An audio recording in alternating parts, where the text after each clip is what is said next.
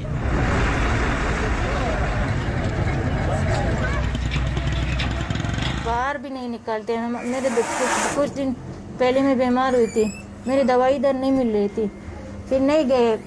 कह रहे मैं अलासिफ तक नहीं जा सकती कि पुलिस सब लोगों को पकड़ती है, अलासिफ तक नहीं गए मेरे हस्बैंड। हमारे पास मुकम्मल रियासत के पास नो हाउ है कि वो कहाँ पर है। वॉलंटियर रिटर्न को हम बड़ा इनकरेज कर रहे हैं कि जो वॉलंटरीली रिटर्न करेगा उसके लिए ज़ाहिर है मुश्किलात कम होंगी, जिसको हम बड़ा लेके जाएंगे उसके लिए मुश्किलात तो होंगी।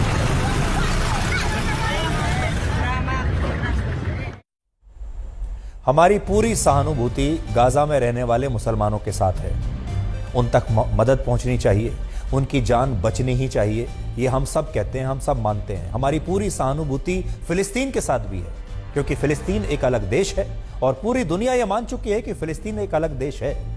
लेकिन हमारी सहानुभूति गाजा में रहने वाले मुसलमानों के साथ साथ पाकिस्तान छोड़कर जाने पर मजबूर हुए इन मुसलमानों के साथ भी है, क्योंकि ये भी मुसलमान हैं, ये भी इंसान हैं, इनके भी परिवार हैं और इनकी आंखों में भी आज आंसू हैं और ये भी पूरी दुनिया से मदद मांग रहे हैं। हैरानी की बात यह है कि गाजा के मुसलमानों को तो मदद मिल रही है, लेकिन इन मुसलमानों को कहीं से कोई मदद नहीं मिल रही। इसलिए आज हम ये अपील करना चाहते हैं दुनिया के तमाम मुस्लिम देशों से, यूरोप के देशों से, पश्चिमी देशों से, जो मानव अधिकारों की बात करते हैं, जो बहुत अमीर देश हैं, जिनके पास बहुत पैसा है, ये तमाम देशों से हम ये कहना चाहते हैं कि इनकी मदद कीजिए और इस दुनिया से पूछना चाहते हैं इन लाखों मुसलमानों की मदद के लिए 57 मुस्लिम देशों ने या बाकी के देशों ने अब तक क्या किया है। इनकी भी स्थिति बिल्कुल वैसी ही है जैसी गाजा में रहने वाले मुसलमानों की है। इनके भी घर ऐसे ही उजड़ रहे हैं, इनकी तस्वीरें आप देख लीजिए। इसलिए आज हम दुनिया से ये अपील करना चाहते हैं कि इन मुसलमानों की भी जल्दी से जल्दी मदद होनी चाहिए। आर्थिक मदद हो सकती है, दूसरे प्रकार की मदद हो सकती है, लेकिन सबसे बड़ी मदद जो इन्हें इस वक्त चाहिए वो ये है कि इन्हें किसी अच्छे देश में शरण मिल जाए, ताकि इनका परिवार और इनकी जान बच जाए। और अफगानिस्तान में अगर ये लोग चले गए तो अफगानिस्तान की स्थिति आप सब लोग जानते ही हैं कि वहाँ अगर ये गए तो इनकी स्थिति क्या होने वाली है।